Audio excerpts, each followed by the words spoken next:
Have you watched the movie Orphan? Well, today's case has quite a resemblance to the movie. This story is quite interesting to me because, side note, my research paper in campus was about it. I did so much research on adoption, and it wasn't because I needed to submit a research paper. No, it was because I personally embraced the idea, and it's something I might even consider in the future. Though most cases turn out alright, there can be a dark side to it too, and the story that I'm about to tell you is both shocking and heartbreaking. Well, let's dive in. Most parents hope to be outlived by their children. When a parent buries his or her own child, that pain cuts much deeper. Well, in this case, two parents had to bury their two children who were murdered by their adopted child. How did all this happen? Living in Cotabato in the Philippines, the MAGUAD's family was a family of 5. Cruz MAGUAD, the father, who was a school teacher; Lovella MAGUAD, the mother, who was an elementary school principal; Gwen MAGUAD, their eldest daughter, who was 18; Louis MAGUAD, their youngest and only son, who was 16; and last but not least, Janice MAGUAD, 17, who was their adopted daughter. She was an orphan who joined the family in July 2021. Though she was still shy of calling her adoptive parents mom and dad, they still loved her and treated her as their own daughter. Gwen wanted to be a doctor and Louis wanted to be a lawyer in the future. The two siblings, Gwen and Louis, loved each other so much and would always make TikTok videos together. Janice would also join in the mix, and the three started making TikToks together as well. Gwen loved her so much, and in fact she's the one who begged her parents to adopt her. Her brother Louis gave up his room to Janice and slept on the couch because they wanted her to be comfortable. Talk of a selfless act. Now let's fast forward to December 10th, 2021. On this day, Cruz and Lovella went to work as usual. However, Cruz received a call that was very terrifying, probably from a neighbor or a friend, at around 3 p.m. He was informed that there was an intruder at his house and his children were inside. He rushed home within 15 minutes only to find the front door locked. Fortunately, the house had a back door and he managed to get in. He then started calling out for his kids. What he saw next, however, was a sight that no parent, or no one actually, should set their eyes on. He saw a bloodbath scene, a living nightmare. The lifeless bodies of his children were lying on the floor and the place seemed to have been torn apart. He quickly ran to her daughter Gwen's body and started screaming and crying. He then went to his son's body and he just couldn't take it. He was shocked beyond words. He then realized that his other daughter Janice was nowhere to be seen. So he started calling out while heading to her bedroom because he thought maybe she was there, either dead or alive. When he was about to enter the room, she called out to him and calmly said, "Welcome home, Dad." Now this was kinda weird because Janice had never called him that, but at that time he was too traumatized to even realize it. Janice had just come out of the bathroom and her hair was still wet. This was all just weird, but he thought she was dealing with the shock after what had happened and just hugged her and was so glad to see her alive. The police and forensic experts then arrived a few minutes later and what they saw was horrifying. Besides the two bodies, there were broken glasses on the floor, a baseball bat, a knife, and they were all covered in blood. Lovella came home a few minutes after the police and started calling out her kids' names. Her husband Cruz is the one who had to inform her that they had lost Gwen and Louis. Her heart sank and she started crying uncontrollably. The forensic report said that Gwen had been stabbed 21 times, mostly on her face and on her chest as well as her abdomen. She was also hit with a baseball bat and had bruises on her fist which indicate sign of defense. She fought to her very last breath. Louis had been gagged, hogtied and stabbed 51 times. Their bodies had to be sewn back together by the morgue workers before the funeral because the damage was beyond bad. Now the pictures of their bodies have been circulating on the internet, but I won't show them here because they're horrifying and out of respect. The two were given custom gowns and tuxedos for their funeral by their parents and were laid to rest. The parents were so devastated and the mom even asked the public to pray for them because they were very heartbroken. Now let's go back to the case. Since Janice was the only witness, she was questioned by the police. They wanted her to tell them what had happened so that they could start the investigations right away. She told them that 3 men had broken into their home and attacked Louis first. She ran into her room and locked the door, hid under her bed and stayed still. She then heard screams from Gwen but didn't know what to do. They then ransacked the house and left. Now, the authorities didn't have a way to know the robbers because they didn't have any description, and so they turned to the public for help, offering cash reward for anyone who would just give them any information regarding the case as they continued with the investigations. A special investigation task group had to be put in place because there were so many scenarios that weren't just adding up. According to Janice, Louis was first killed and then Gwen, but that was not correct. The order was actually vice versa. This is because when Gwen's body was discovered, her blood was dry and ants were all over it, while Louis' blood was still fresh. Was she confused maybe? The investigators also stated that the killings had been done out of rage, and that contradicted the robbery story because robbers don't usually kill mercilessly without a valid reason, or at least not in the way the two siblings were killed. Also, the hammer and baseball bat used to kill the victims belonged to the family. The hammer was well hidden in the laundry room in a place where an outsider wouldn't just find it by accident.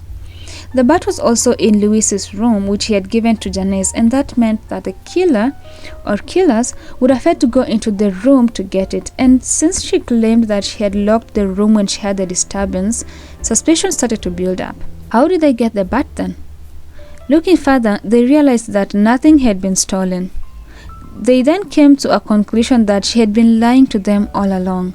There were no three men and no robbery had taken place. Then again, her first call for help, that is the Facebook posts and the text to Lovella, was around 2:50 p.m. When Lovella saw the text, "Mama help," she called her but she didn't answer the phone. Actually, none of the kids did. Side note, that was also the first time she had addressed her as Mama.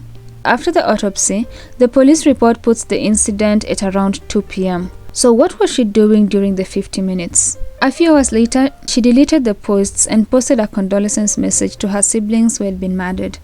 She also deleted this post as well afterwards.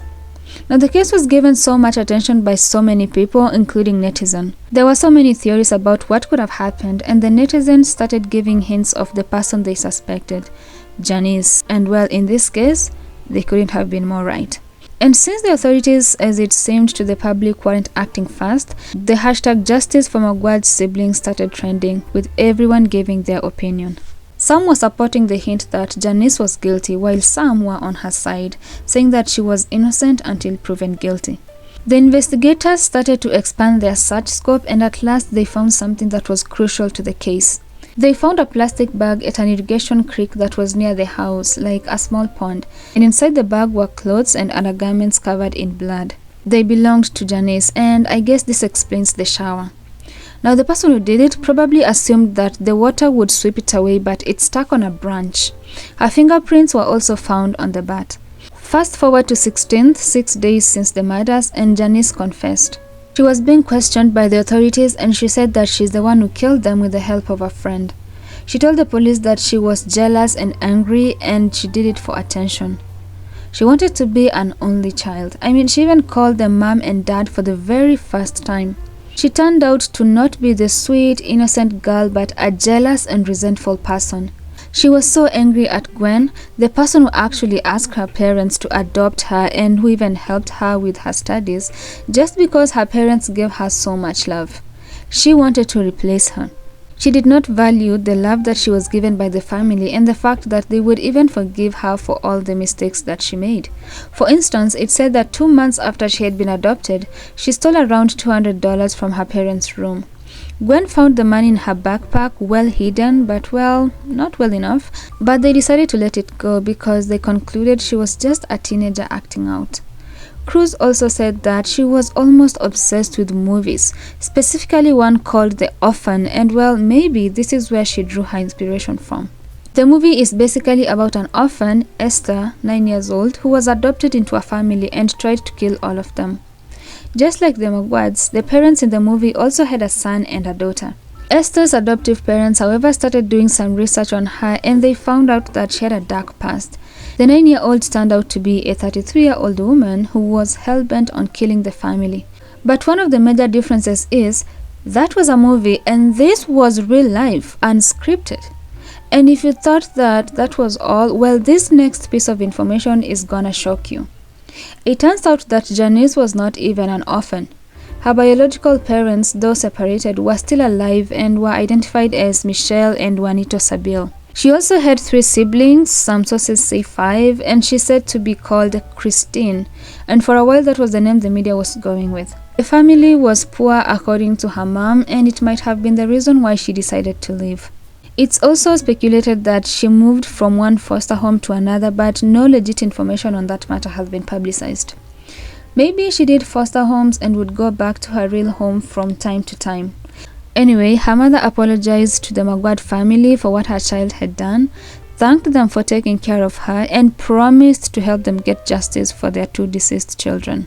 In May 2022, there was a court sentence. So while in court, Lovella actually screamed at Janice and she asked her like, "What kind of girl are you? You are not human. Our daughter loved you, adored you, and we supported you. How could you do this?" Janice, however, showed no feelings of remorse, sadness, or guilt. She instead smiled at them and didn't even ask for forgiveness. She was sentenced to 30 years in jail, 18 years minimum, 32 years max, without the possibility of parole. The other suspect was sentenced to a minimum of 12 years and 37 years maximum without the possibility of parole. Because they were minors during the time of the crime, they'll remain in the custody of social services in a safe house, which is like a juvenile prison, until they reach 21 years of age. Now, in August 2022, that's last year, the MAGUAD couple opened a restaurant in remembrance of Gwen and Louis, and it's doing really good. Let me just start by saying I do not get the shower part. Like, that threw me off guard. I mean, who goes into the bathroom to take a shower after such an incident? That's where I started seeing guilt written all over her face. Normal people just remain hidden wherever they were even after the attackers leave due to the immense fear, or they run. Like, they run as fast as they can to wherever, a neighbor's house, a bus station, anywhere they can just run for help. Or they just stay there with the bodies and call for help, like an emergency line, a friend, a family, anyone they think can help. But now taking a shower, that's weird, or at least to me. Now, such stuff happens anyway. Sometimes adoption goes 2 ways. Really, it's not something you can control. As the adopter, you see this child as part of the family and you want to give them all the love that you can. However, in some scenarios, it ends up badly. The family might be left traumatized or killed by the person or people they loved. In this case, I just think that they should have dug deeper to actually know who they were really living with. Research is crucial, although it doesn't mean you now know the person completely, because it's sometimes hard to figure out your child as a parent like to 100%, but at least with your child there is some genetic bond. I however understand the MAGUAD situation because they trusted their daughter and they wanted to make her happy by adopting Janice, or Christine, whatever her name. She however turned out to be a resentful, jealous person who was planning on how to make a family's life a living hell. It was all about me, and me for her. She wanted to be the only one to be given love and attention. She saw her siblings, mostly her sister, as competition. I just hope that she will realize that she destroyed the family that would have given her the happiness she ever wanted. Now, to those planning on adopting or have done so already and are happy with the situation, I just want to say you're godsend and many blessings, because adoption is a beautiful thing. This story should not scare anyone who wants to adopt, because most cases turn out just fine. Thanks for watching. See you in my next one.